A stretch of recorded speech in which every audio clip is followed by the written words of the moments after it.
My boss called my ideas worthless in front of everyone. Now his company's code of ethics has my name engraved on it. The same boardroom that silenced me stands under my words. I didn't raise my voice, I raised the record, and that sound still echoes in every hallway he once owned. Before we begin, subscribe to the channel and tell me where you're watching from in the comments. My name is Darnell. I'm 52 years old, and this is how I learned that silence can speak louder than revenge. The conference room smelled of polished wood and faint coffee. The lights above hummed with that steady corporate rhythm that never really lets you rest. My boss, Charles, leaned back in his leather chair, a smirk riding the corner of his mouth. "Darnell," he said, tapping the table with his pen, "you've got passion, but your ideas just don't fit our direction." The boardroom laughed, some softly, some trying to hide it behind their folders. I stayed still, pen in hand, my notes spread before me like quiet witnesses. He didn't know that every word, every rejection was feeding a deeper plan. I wrote those same useless ideas into a private notebook later that night, the one I kept tucked beneath my Bible on the nightstand. Each page smelled faintly of ink and quiet promise. I remember driving home through downtown Atlanta, the glow of office towers fading behind me. On the radio, a gospel tune hummed through static. "The battle is not yours." I smiled at the irony. Charles loved control. He managed through ridicule, subtle enough to seem like banter, sharp enough to bruise a man's pride. I'd seen younger folks quit after one meeting with him, but I'd been around too long to let ego drive me. My wife, Denise, met me at the door that night. "You okay, baby?" she asked, wiping her hands on a towel. "Yeah," I said, placing my briefcase down. "He called my ideas useless again." She gave that small, knowing sigh. "Then you make them priceless." That night, I started writing, really writing, the kind that keeps you up past midnight, with coffee gone cold and heart burning steady. I titled the first page Principles for the Silent Leader. Every chapter came from years of watching people like Charles rise and fall, men who led by fear, not by vision. I wrote about humility, consistency, and accountability. I didn't plan revenge. I planned legacy. Weeks turned into months. I refined the manuscript between late nights and early mornings, sometimes scribbling notes during lunch breaks. The smell of copier toner became my companion. I stored drafts in an encrypted folder because I knew how corporate memory worked. What's mocked today becomes a company initiative tomorrow if the right person says it loud enough. Still, every time I presented an idea, Charles brushed it aside. Too soft. Too human. Too slow for the market. Meanwhile, his numbers slipped, morale dropped, and whispers filled the break room. During one meeting, he used my proposal slides without giving credit. Changed the title, switched the font, same structure. I watched quietly. The younger staff looked confused. They'd seen my name on that file last week. I smiled. Let him take it. A copy existed elsewhere, dated, signed, stored with time-stamped revisions, filed properly, under Personal Manuscripts, Draft 4.2, authorship retained. The irony was, he was teaching me about power, not through his words, but through his blindness. At church the following Sunday, Pastor Rowland spoke about the harvest of restraint. He said, "Sometimes God lets them laugh while you're planting, because he knows what you're about to grow." That hit me deep. I began to polish the manuscript for real, edited it down, refined the tone, stripped the anger. My barber, Quincy, read a few pages while I got a fade. He looked up mid-sentence. "Bruh," he said, "this sound like something my folks would study. You sure you want to keep this to yourself?" I chuckled. "For now, timing matters." One afternoon, I went to Fulton County Library, the big one downtown, printed a clean version and had it bound. It looked official, smelled like ink and quiet ambition. I wasn't chasing validation anymore, just accuracy. Months later, trouble hit the company. A major contract slipped through. The board started whispering about direction and leadership stability. Charles panicked. Meetings got longer, tempers shorter. I sat in silence, taking notes, my pen tracing patterns on the margin. One late Friday, I overheard him arguing in his office. "I've got nothing solid to show the board," he barked through the door. That night I went home and opened my drawer. The manuscript rested there, bound and dated. On the inside cover, filed at the county recorder's office. Case number 2025-111873, Fulton County Clerk Office. Denise looked over my shoulder. "You ready?" "Almost." The next week, the board called for leadership input, strategic direction proposals from department heads. I waited until the last submission day, then quietly placed my printed guide into the internal courier folder addressed to Board Chair, Confidential Review. No drama, no confrontation, just paper and truth. 3 weeks passed, no word. I kept working, quiet as ever. Then came the call. "Darnell," said a calm voice from the executive suite, "the board wants you to attend next Friday's session." I remember the feel of that moment.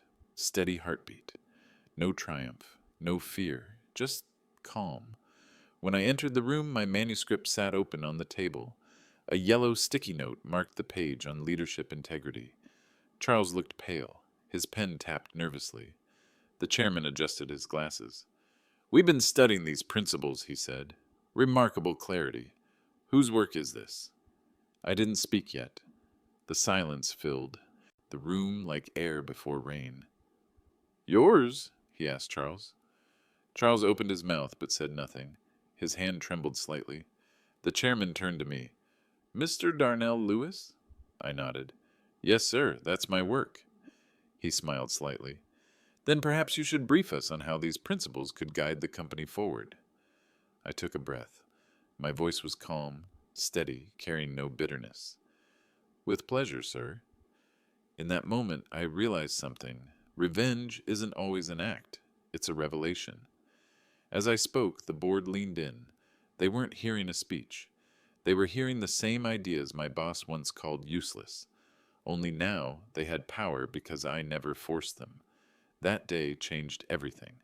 Charles kept his composure in front of the board, but I saw the flicker, the kind that crosses a man's eyes when his power slips out from under him. He leaned back, smiling tight, pretending to agree with everything I said. But I wasn't speaking for him. I was speaking for the people who stayed late, who were tired of empty leadership speeches, for the quiet workers who carried the weight while someone else took the credit. As I walked out of that meeting, the air in the hallway felt lighter. My co-workers, people who'd once avoided my ideas, gave me small nods. Respect isn't loud, it's subtle, like the hum of faith beneath the noise. At lunch, Quincy texted me. "They finally listening, huh? Told you timing was everything." I smiled at my phone. Timing indeed. That afternoon, Charles stopped by my office. He stood at the door, one hand on the frame. "Good work in there," he said, voice low. "Didn't know you'd gone and written a whole book." I looked up. "Some ideas need space to grow," he chuckled dryly. "Well, I guess the board's impressed. Just remember who gave you the platform to speak." That line almost made me laugh. The platform he mentioned was the same one he'd used to humiliate me. I didn't respond. Silence has its own gravity. After he left, I opened my notebook and wrote a new line. Some men build their legacy through control, others through clarity. Over the next few weeks, the board requested more sessions with me. Strategy workshops, department feedback. A quiet shift began. Charles's calendar started looking emptier. My inbox, busier. I never gloated, but there was a calm satisfaction in knowing that the work itself was leading the way. At the company's quarterly review, I was invited to present an internal initiative. I titled it Leadership Through Integrity, the People's Framework. The title slide bore my name, my credentials, and unavoidably the company logo, a blend of ownership and contribution. When I finished, the board clapped softly. Charles joined in, his smile tight as ever. Later that evening, Denise made cornbread and collard greens. We ate on the porch, warm Georgia air rolling through. She looked at me over her glasses. You feel vindicated? Not yet, I said. It's not about winning. It's about alignment. She nodded. Just don't let them use you, Darnell. Recognition without reward is just decoration. She was right. So I started documenting. Every proposal, every slide, every recorded session, backed up, time-stamped, notarized. I wasn't about to lose my authorship twice. A few weeks later, the company released a new internal guide titled Vision 2030, the Integrity Model. The structure looked familiar. Too familiar. Denise caught it before I did. Ain't this your work? She asked, flipping through the glossy pages. It was, nearly word for word from my manuscript, only stripped of my name. Charles had quietly rebranded it, slipped it through marketing, and claimed authorship in a staff-wide memo. My first reaction wasn't anger. It was disappointment. He still hadn't learned. I went quiet again. But quiet doesn't mean idle. That night, I emailed the board's legal counsel, attaching my registered manuscript, notarization, and filing record, filed at the county recorder's office, case Notaro 25 111873, Fulton County Clerk Office. No accusations, no threats, just a clear note. For reference, this is the original material used in Vision 2030, authored and filed by me on the above date, shared earlier with full transparency. The next morning, Charles's assistant passed me in the hallway, eyes wide. You might want to check your email, she whispered. I opened it. Subject, urgent. Clarification on authorship and rights. From Board Legal Division. The email confirmed acknowledgement of my filing and requested an immediate meeting. Charles avoided eye contact during that meeting. The lawyers spoke carefully, each word like a chess piece. Mr. Lewis, one of them said, it appears your manuscript predates the internal guide by several months. Would you be open to formal recognition as the primary author? I paused. Formal recognition, yes, but also full authorship and copyright acknowledgement. They exchanged glances. We can draft that. Charles looked like he'd swallowed a nail. Afterward, he tried to approach me in the hallway again. You didn't have to go legal, Darnell, he said. I turned, calm as a Sunday morning. I didn't go legal, Charles. I went factual. He didn't respond. The next month, an official statement went out to all employees. We acknowledge and thank Mr. Darnell Lewis for authoring the leadership framework that now guides our company. His vision represents the core values of this organization moving forward. It wasn't about pride. It was about restoration. My coworkers celebrated quietly. Emails, pats on the back, nods of respect. One said, Man, they should have listened to you years ago. I smiled. Maybe they needed to forget first. That night I sat again at my desk. The manuscript, now a published corporate guide, rested beside a new blank notebook. I wrote, Sometimes the sweetest revenge is professionalism. It leaves no scars, only signatures. The recognition didn't change my rhythm. I still clocked in early, brewed my own coffee, and said good morning to the same folks I'd always spoken to. The difference was in how they looked back at me. Respect now, not pity. Charles stayed distant. He spoke to me in short sentences, never meeting my eyes for long. I wasn't interested in revenge conversations. Silence had already done the work. Still, I could feel the tension in the air every time he walked into a meeting. It was like static. Polite smiles hiding fear of what might come next. The board had quietly shifted power. They began inviting me to executive sessions, not as a guest, but as an advisor. My title hadn't changed on paper yet, but everyone knew where things were heading. One Thursday morning, the HR director, Ms. Campbell, stopped by my office. Darnell, she said, leaning in, I've been authorized to discuss a promotion, something like Director of Organizational Strategy. Does that sound about right? I smiled, setting down my pen. That sounds fair. She handed me a document folder. It'll go through final approval by the board next week. I flipped through the pages. Policy language, salary brackets, non-disclosure clauses. I wasn't naive. The same company that ignored me could easily try to silence me now. When she left, I pulled out my phone and called Denise. Baby, I said, they're offering a promotion. she said, cautious. Promotion or hush money? I laughed. Oh, we'll find out soon enough. That night, we sat on the porch again, the crickets loud, the air heavy with barbecue smoke from somewhere down the block. Denise handed me sweet tea and said, "Don't sign anything without reading the whole thing twice." "I already filed my manuscript with the county," I reminded her. "They can't erase that." "Good," she said, "but remember, paper protects you, not people." She was right again. The next morning, Charles requested a one-on-one meeting. He greeted me with a strained grin. "Darnell, about the new position. Congratulations. I think it's well deserved." He gestured toward the chair. I sat. "I just hope we can put everything behind us," he continued. "You know, work together like before." "Like before?" I asked quietly. He cleared his throat. "I mean the tension. You know how the board can blow things out of proportion." I nodded slowly. "Sure, but truth doesn't need volume to be heard." He blinked, not sure how to respond. Then he smiled again, falsely. Right. Anyway, I wanted you to know I spoke to the board about fast-tracking your title." That surprised me. "You did?" "Yeah," he said, forcing warmth. "It's good optics for everyone." Good optics. That's all it ever was for him. Appearance over integrity. But I let him talk. Later that week, I received an internal memo. Promotion to Director of Organizational Strategy, effective July 1st. I wasn't overjoyed, just grounded. I'd earned it long before it was written down. What mattered more was what happened next. The board asked me to host a seminar series on leadership culture.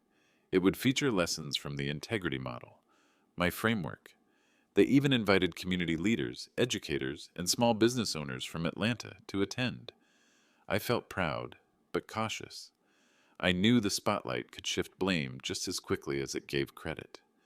2 days before the seminar, I found an email in my inbox from an unknown address. "He's planning to take credit again. Different words, same game. Watch your slides." No name, no signature. I checked the sender's domain. Internal. Someone inside the company. I stayed late that night, revising every slide, embedding metadata, showing my authorship. I even printed notarized copies of the presentation outline, one for myself, one for the board's archive. I was done being unprotected. When the day of the seminar came, the auditorium was full. Colleagues filled the rows, journalists near the back, board members up front. Charles introduced me, reading from a cue card. "Today we celebrate innovation and vision, work that reflects our shared values." He paused, then added, "Inspired by the leadership of our management team." I caught that phrasing. Our management team. Not Darnell Lewis. When he stepped aside, I walked up to the podium slowly, letting the silence stretch. Then I said, "Thank you, Charles, for that introduction, and for reminding us how easy it is to confuse management with leadership." The audience chuckled softly. He smiled thinly. I clicked to the first slide. Integrity begins where credit ends. The room quieted. For 45 minutes I spoke, not about revenge, not even about business, but about responsibility, about how a company survives only when it values contribution over ego. Halfway through, I showed the original cover page of my manuscript, complete with the county filing stamp. The projection filled the screen behind me, filed at Fulton County Clerk Office. Case number 2025-111873. Gasps rippled across the room. I didn't say a word about who took what or when. I just said, "The truth is self-documenting." When I finished, the applause came slow, then steady, then thunderous. Charles stood at the edge of the stage, clapping, his face tight but controlled. Afterward, the chairman approached me. "Darnell, that was powerful. We'd like to publish your framework, officially this time, with your full authorship." I nodded. "I'll provide the final version tomorrow." That night, Denise met me with open arms. "It's done?" "It's just beginning," I said softly. I walked to my study and opened a new folder on my computer. Title, New Project. Silent ledger. Because I'd learned something crucial. Success without protection is temporary, but vision, documented, dated, and principled, is forever. The night after the seminar, my phone didn't stop buzzing. Messages, emails, voicemails, some from old colleagues, others from strangers. Folks I hadn't spoken to in years sent congratulations. But beneath all the praise, I felt a strange quiet, like standing after a storm, the ground still wet, air still charged. Denise sat on the couch beside me, her feet tucked under a blanket. "You look calm," she said. "I'm grateful," I replied. "But I can't shake the feeling he's not done." She nodded. "Pride don't quit easy." She was right again. Pride is the last man to leave the fight. Monday morning came. When I walked into the building, I noticed whispers, the kind that scatter when you look their way. Charles was in early, door shut, blinds half drawn. By noon, an email hit the company inbox. Urgent.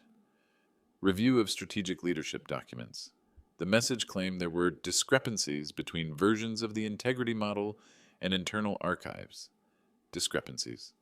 That was his word for theft. I printed the email and smiled. "All right," I murmured. "Let's dance." The board scheduled an audit meeting for Friday. I spent the next 3 days gathering proof. Drafts, time-stamped edits, witness statements from editors I'd hired privately to proofread my manuscript. Even the notary stamp from Fulton County was scanned into a crisp PDF. When Friday came, the boardroom felt colder. Charles sat across from me, flanked by 2 corporate attorneys. His tie was too tight, his hands restless. The chairman started, "Mr. Lewis, Mr. Graham, this review is for clarity, not accusation. We simply need to determine the origin and chain of authorship for the integrity model." Charles spoke first. "I've always said this was a team effort. The lines between inspiration and authorship can get blurry in corporate environments." He was rehearsed, smooth, but shaky beneath it. I placed a folder on the table and slid it forward.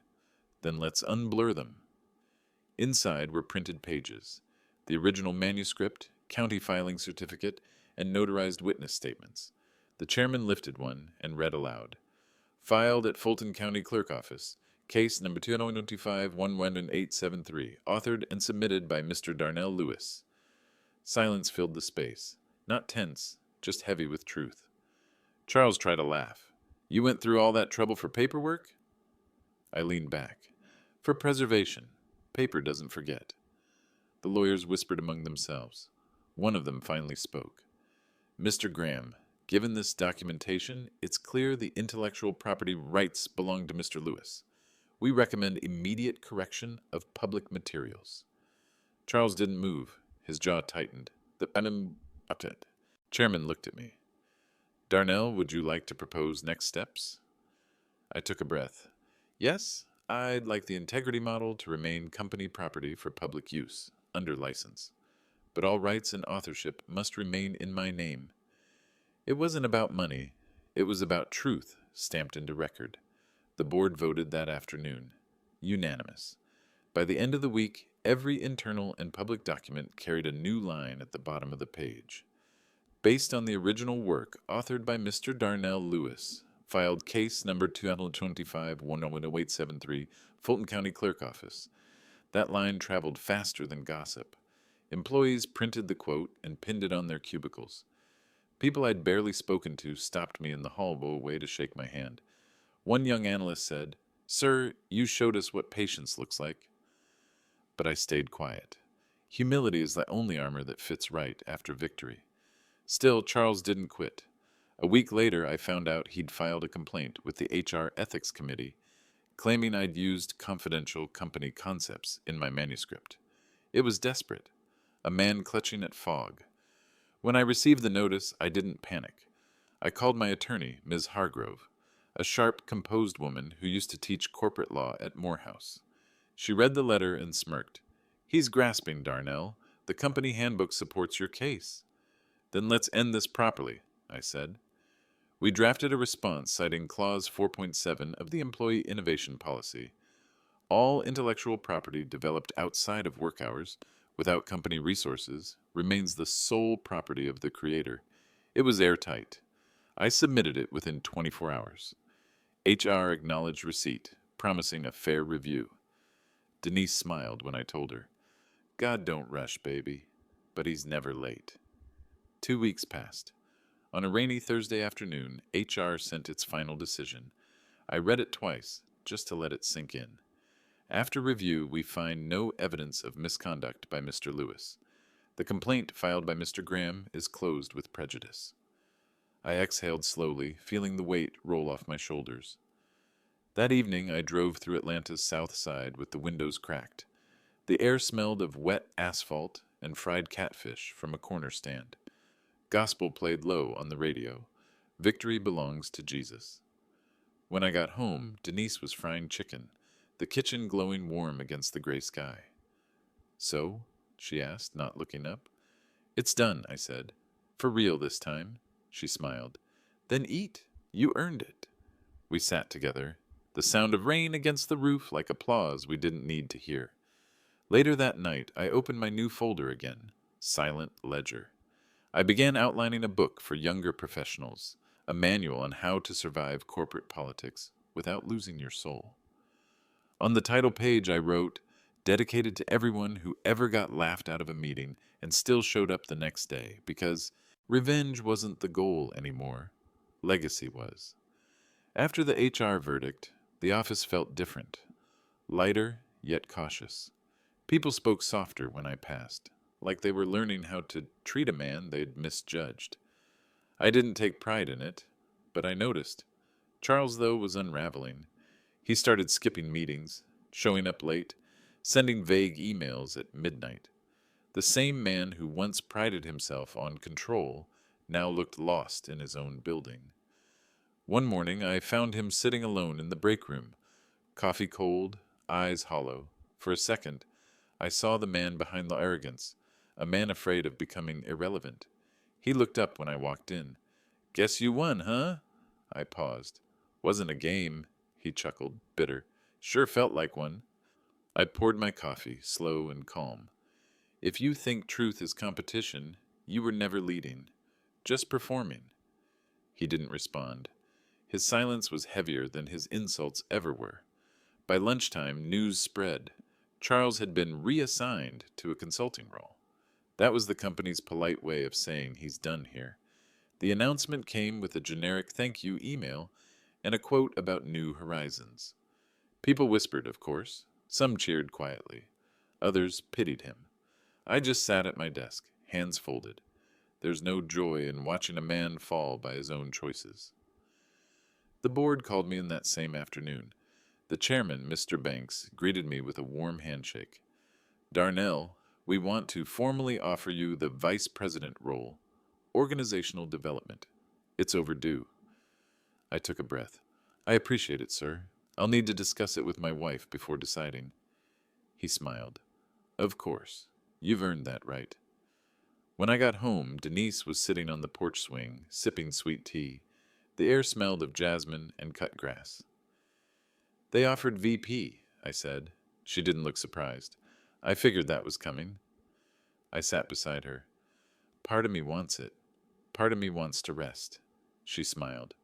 Rest don't mean quit. Sometimes it means choose what's worth your peace. That night, I prayed on it. Not for guidance, just gratitude. Because I knew whatever came next, I'd already reclaimed what mattered most, respect. Still, I couldn't ignore the calls coming in. Community groups, business schools, churches. They wanted me to speak about integrity and leadership. My story had spread beyond the company walls. At first, I turned them down. But Denise said, maybe that's the next chapter. Teach folks what silence and paperwork can do. So I said yes. My first talk was at the Atlanta Business Fellowship, a small room filled with local entrepreneurs and church leaders.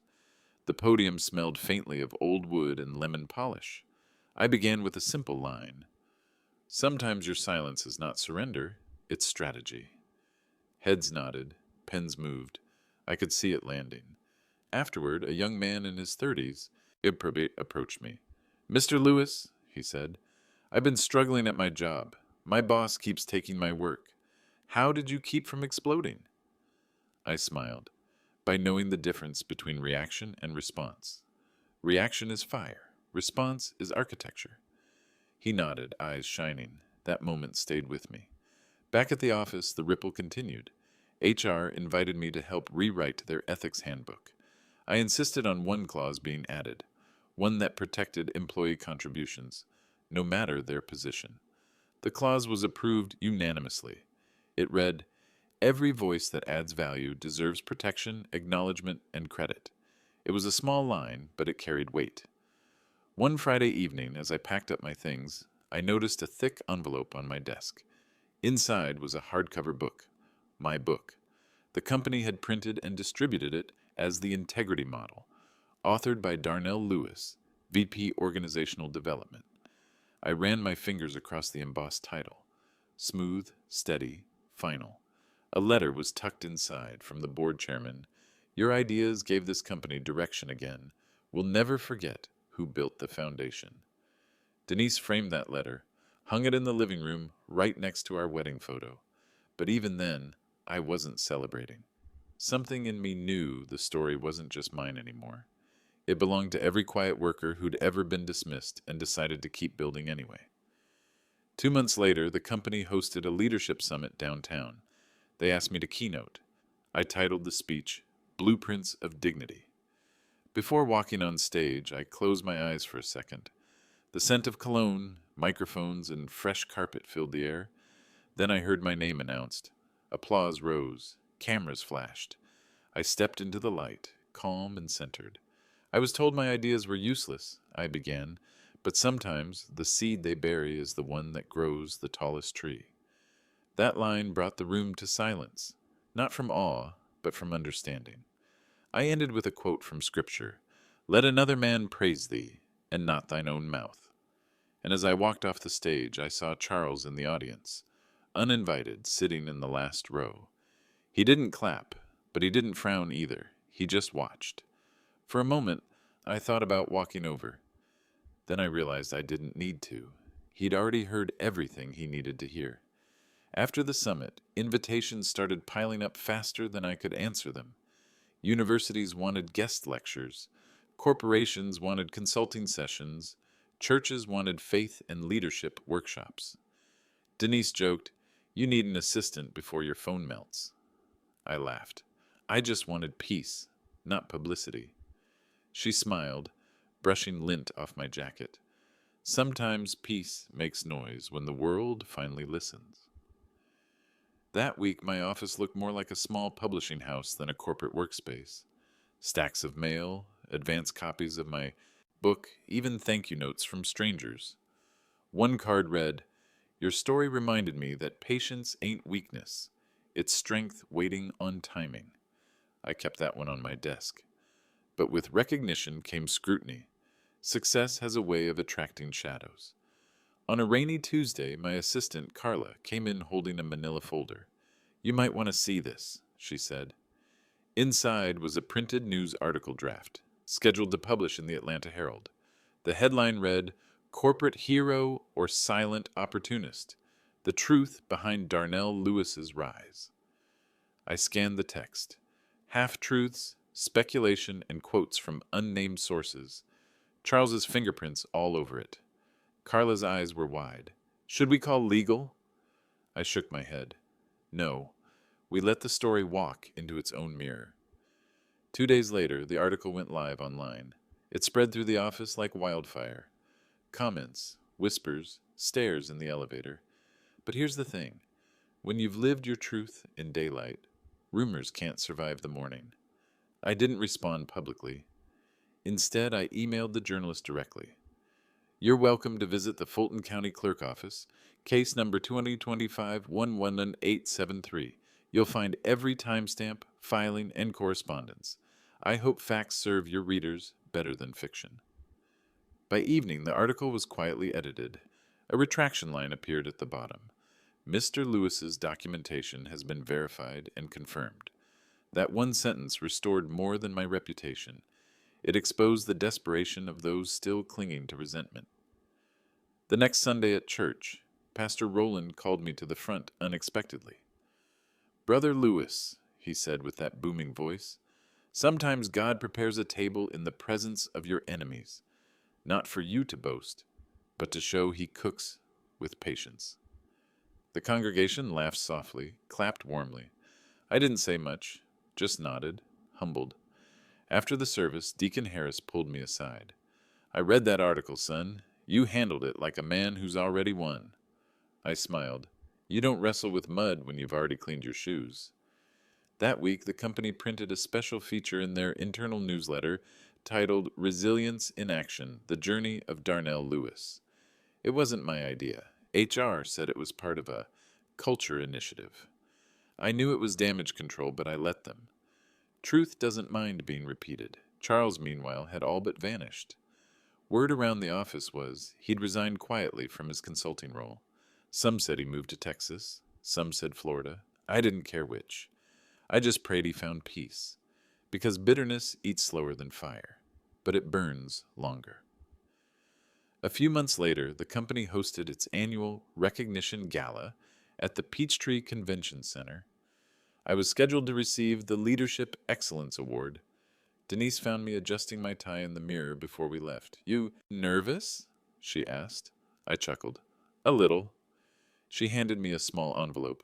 Open this later, after they hand you that award. The gala lights were warm and golden. Jazz played low.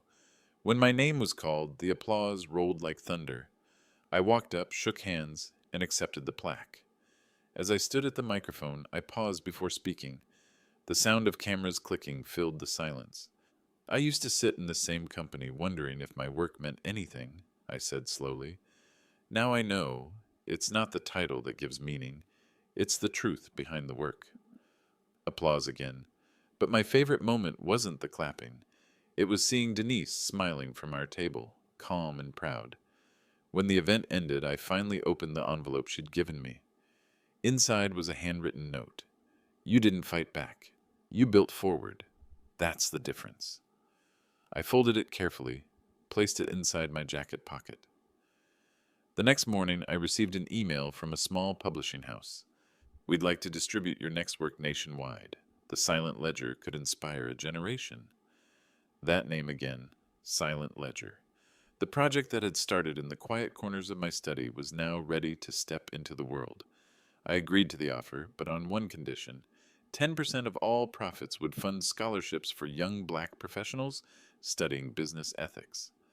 When I told Denise, she grinned. Turning revenge into tuition, huh? I laughed. That's the best kind of full circle.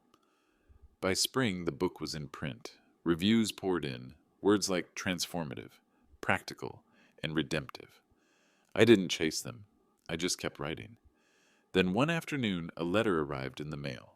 No return address. Inside was a single sheet of paper. I was wrong. I see that now. Charles. I stared at it for a long time. No bitterness, no triumph, just quiet closure. That night, I burned the letter in the grill behind our house. The ashes drifted into the Georgia sky. Denise stepped beside me. You good? Yeah, I said, watching the smoke fade. I finally am. By summer, the Silent Ledger was everywhere. Bookstores, online lists, even barbershops carried copies beside magazines, and flyers for community events. Folks from places I'd never been wrote letters saying my story had helped them hold their peace in offices that didn't value their worth.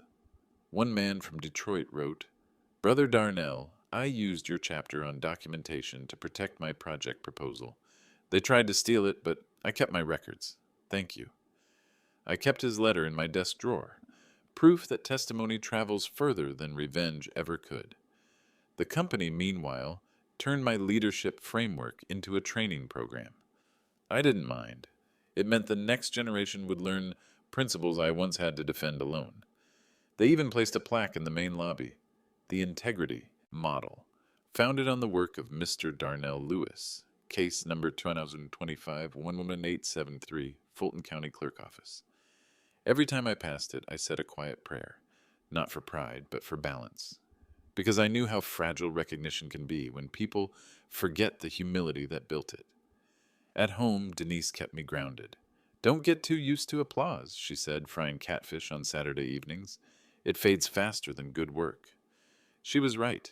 So I started volunteering on weekends, mentoring young men through the Urban Renewal Program in South Atlanta. We met in an old church basement with folding chairs and a chalkboard older than all of us. Most of them were warehouse workers, temp staff, or small business dreamers who'd been told they weren't management material. One afternoon, a kid named Reggie asked, "Mr. Lewis, how do you deal with folks talking down to you?" I said, "You let them talk while you build something permanent. Words don't last. Records do." They laughed, but they got it. Every Saturday after that, they showed up early, bringing notebooks and questions. We studied everything: how to write proposals, document meetings, even how to handle HR politely but firmly. I called the program the Ledger Circle. Denise said it was the first time she'd seen me smile like that in years. "Feels good to teach what you learned the hard way, huh?" "Yeah," I said. Maybe the pain had a purpose. In September, the company celebrated its 50th anniversary with a big event at the Georgia World Congress Center. They unveiled a commemorative exhibit called The Evolution of Leadership. I was featured as one of the key contributors. I wore a simple gray suit. No flash, no entourage. Just walked in, shook hands, thanked people who once looked right through me. During the ceremony, the chairman took the stage. "When we lost our direction, one man reminded us that integrity isn't a department. It's a discipline," he said. "Mr. Lewis, will you join me?" Applause followed. I stepped up, nodded, and spoke into the mic. Leadership isn't about being heard first. It's about being right when no one's listening. Later that evening, as the crowd thinned, a familiar voice called out behind me. "Didn't think I'd ever see you again." It was Charles. He looked older, gray hair at his temples, lines around his eyes. His suit was wrinkled, but his tone wasn't bitter, just tired. "Wasn't sure I should come," he said, glancing around, "but I wanted to tell you something." I waited. "You were right," he said quietly, "about the ideas, about leadership. I didn't see it back then. I was scared of losing control." I studied his face. The arrogance was gone, only honesty remained. "I appreciate that," I said. "Takes humility to say it." He nodded slowly. "You ever think you could have been me?" "Every day," I said. "That's why I stayed humble." He gave a small, tired laugh. "You did good, Darnell."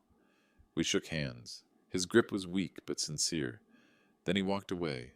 No bitterness, no drama. Just closure moving quietly through the air. That night, Denise and I drove home with the windows down, warm southern air rolling in. The city lights shimmered like distant blessings. She glanced over. "What did he say?" "That he was scared?" I replied. She nodded. "Then maybe now he can rest." The following week, I received a call from the local community college. They wanted to name a new scholarship after the Ledger Circle. I accepted on one condition: that the first recipient be chosen not by grades, but by integrity. When the scholarship launched, I stood on stage beside the first winner, a young black woman named Layla, studying business administration. She said, "Mr. Lewis, I read your story in class. It made me believe that quiet people can still make big changes." I smiled. Quiet doesn't mean weak. It just means precise. After the ceremony, I sat alone in my office, lights low, listening to gospel on the radio. The air smelled of old books and fresh coffee. I opened my original manuscript, worn edges, coffee stains, handwritten notes. I traced the words on the first page: principles for the silent leader. So much had changed since that night years ago when I first wrote those lines. But one truth hadn't. Silence still carried farther than noise ever could. As I closed the book, I whispered, "Thank you." Because every step, every insult, every late night had built something no one could take away. A life with proof, peace, and purpose.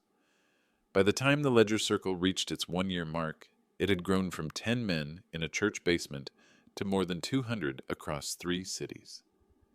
What began as weekend mentoring had turned into a movement. Practical wisdom passed from those who'd been silenced to those learning to speak with action. On Saturdays, I still drove my old pickup to the South Atlanta chapter. The same folding chairs, same chalkboard, same smell of instant coffee and floor wax. The only difference was the energy. You could feel hope moving in that room. We weren't teaching revenge. We were teaching restoration. That afternoon, a new face showed up, a middle-aged brother in a worn suit who lingered near the door until the others left. He finally walked up and said, "Mr. Lewis, you don't know me, but I used to work under Charles. You changed the way I see leadership." I studied him for a second. "How so?" He swallowed. "He used to tell us we were replaceable.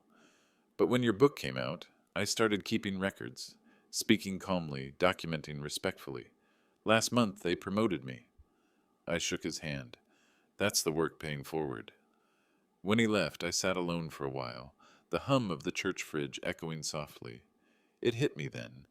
My quiet fight had turned into a guide for others' survival. Later that week, the local news station reached out to feature the Ledger Circle in a segment about community leadership. I agreed only if the focus stayed on the members, not me. The camera crew filmed us in session, capturing Reggie at the whiteboard writing, "Accountability equals respect plus time." When the piece aired, donations poured in. We used the money to open a second site in Birmingham. Denise laughed when she saw the new banner. Integrity has no expiration date. But not everyone celebrated. Some corporate executives whispered that my growing influence was distracting from company operations. They wanted to brand the program under the company's name. That was a line I couldn't cross. I met with the board again calmly. "Gentlemen, I appreciate the support," I said, "but the Ledger Circle was born before corporate recognition and will live beyond it. This community, not commerce." There was silence for a moment. Then Mr. Banks nodded slowly. "Understood. We'll keep it separate." After the meeting, Carla grinned. "You just told a Fortune 500 board they can't buy your soul." I smiled. Souls don't come with purchase orders. Around that time, an invitation arrived from Howard University. They wanted me to deliver the commencement address for the School of Business. Denise nearly cried reading it.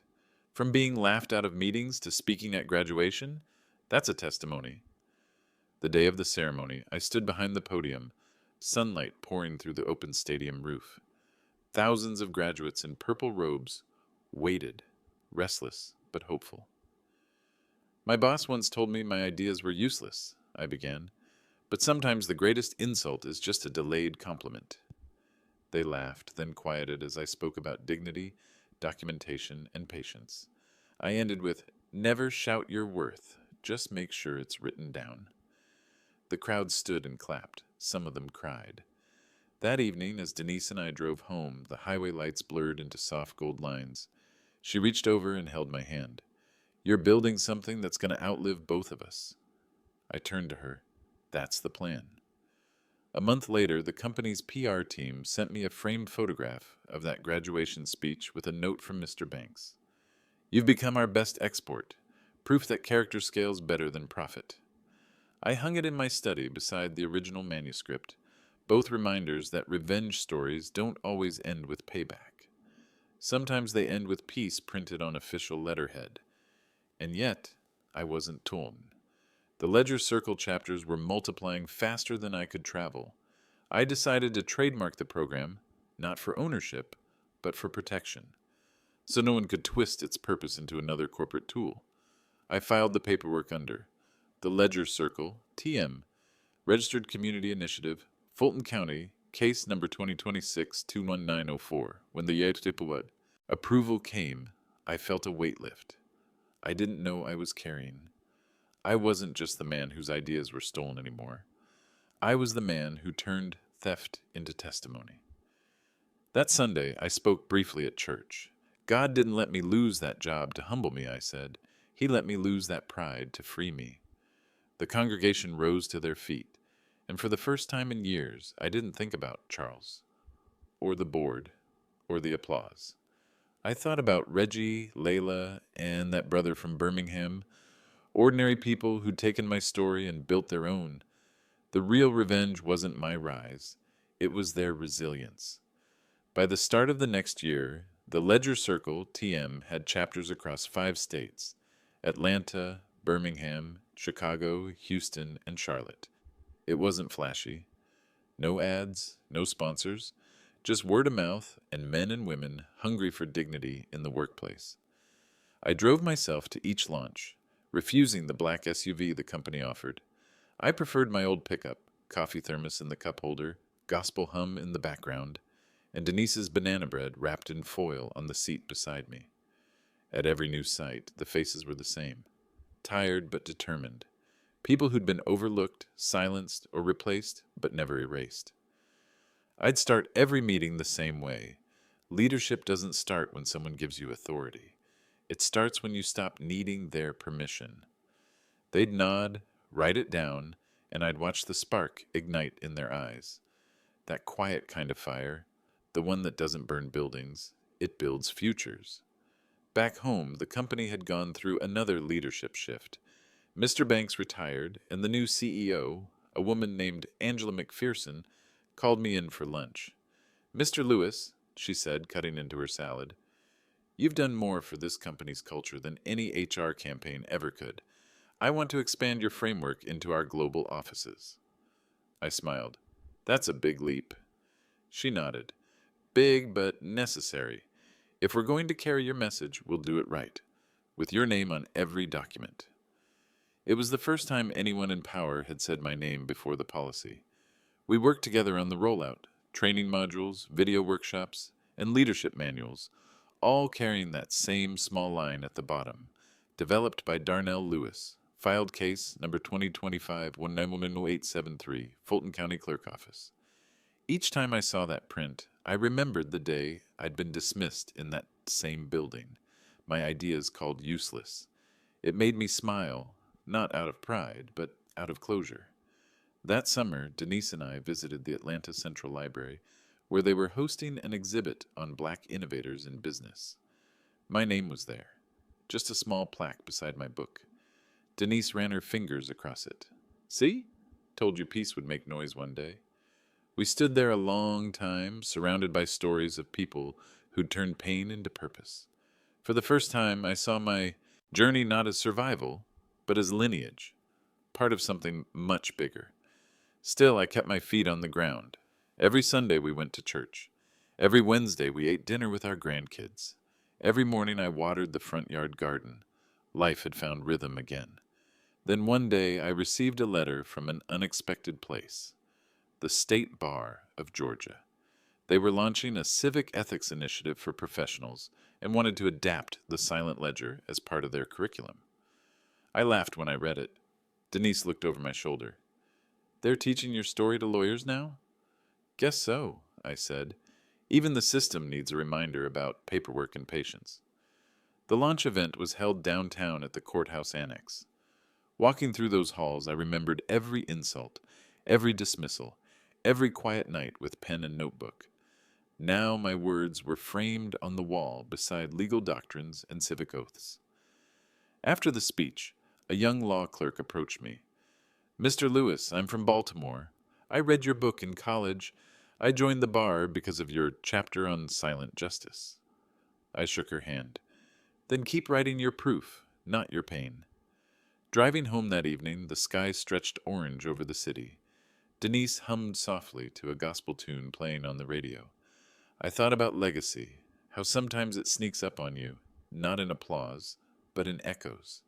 The company mailed me a certificate the following month: lifetime contribution to corporate integrity. I framed it beside the county filing notice. The same document that once felt like armor now felt like testimony. But even as the honors came, I felt a quiet pull inward, a need to slow down, mentor more, travel less. I began training new facilitators for the Ledger Circle TM, passing the torch one city at a time. On our final visit to Houston, one of the new coordinators asked, "Mr. Lewis, after all this, would you change anything?" I smiled. Not the pain, not the weight, not even the laughter that followed my silence. Without all that, there'd be no record worth reading. We closed that meeting in prayer, hands joined, eyes closed, hearts steady. The kind of moment where the room feels still enough to remind you that vindication isn't victory, it's verification. That night, Denise and I drove back to Atlanta. The headlights stretched down I-85 soft against the dark. Feels like the end of something, she said. Maybe, I replied, watching the horizon. Or maybe it's just the quiet before the final chapter. Autumn came early that year. The air carried a chill that hinted at endings, but also at rest. I'd finished my last cross-state visit for the Ledger Circle TM, and for the first time in years, my calendar was empty. Denise said it was God's way of telling me to sit still. You've been pouring out, Darnell. Time to refill. So I did. I spent mornings on the porch with coffee, listening to the rustle of leaves and the faint hum of the city beyond our street. Every sound carried memory, the shuffle of papers in a boardroom, the laughter that once stung, the applause that came later. Sometimes quiet is the loudest kind of victory. The company called one afternoon. Angela, the CEO, wanted me to attend a special dedication at headquarters. She said only, "It's something you'll want to see." When I arrived, the lobby looked different. The plaque that once bore the integrity model now hung beside a framed manuscript, my original one. The edges were yellowed, coffee-stained, still carrying my handwriting in the margins. Above it, a brass title plate read, "The Lewis Principles, a Legacy of Quiet Leadership." I just stood there. Couldn't speak. Angela placed a hand on my shoulder. We wanted every new employee to know where it began. No more hidden credits, no more forgotten voices. I nodded slowly. Thank you for keeping it honest. Honesty, she said, was the easiest thing once you proved how powerful it could be. They led me into the conference room for one more surprise. A printed charter lay on the table, the Lewis Fellowship Fund. It provided full scholarships for minority students pursuing leadership and ethics degrees. And below the founding clause, Denise's name was written beside mine. I smiled, unable to speak. She'd always been my quiet witness, my compass through every storm. Angela said softly, "We know who stood beside you." That night, when we got home, I found myself sitting at my old desk again. The same lamp, the same worn pen, only the silence had changed. It wasn't heavy anymore. It was peaceful. I opened the drawer and pulled out the first notebook I ever wrote in. On the last blank page, I wrote, "Leadership isn't what they call you when you succeed. It's what you keep doing after they stop calling your name." Then I closed it for good. Weeks later, I attended the first fellowship award ceremony. A young man named Jordan took the stage, trembling with nerves. He said, "Mr. Lewis, your story taught me that revenge don't always need noise. It just needs proof and patience." I laughed quietly. That's the message right there. Afterward, he handed me a small token, a leather bookmark with my initials embossed. "For the next chapter," he said. I drove home that night under a sky streaked with silver clouds. The kind of night that feels like a benediction. Denise was waiting on the porch, wrapped in her shawl, the porch light glowing behind her. She said, "How was it?" "Beautiful," I replied. "They're going to carry it forward." She smiled. "Then your work's done." We sat together in the stillness, the smell of pine and rain in the air. Somewhere in the distance, church bells rang. I thought back to that first meeting years ago, the laughter, the rejection, the sting of being dismissed, and I realized something simple, yet profound. What they called useless wasn't my ideas. It was my silence. And silence, when guided by purpose, can move mountains paper can't hold. I reached for Denise's hand. "You know," I said softly, "revenge never really fit me, but justice fit just right." She laughed. "And you wore it well, baby." I looked up at the stars, faint behind the clouds, and whispered a quiet thank you to the night. Because in the end, the revenge I never planned became a legacy I could live with. If this story spoke to you, like the video, subscribe, and share your thoughts below.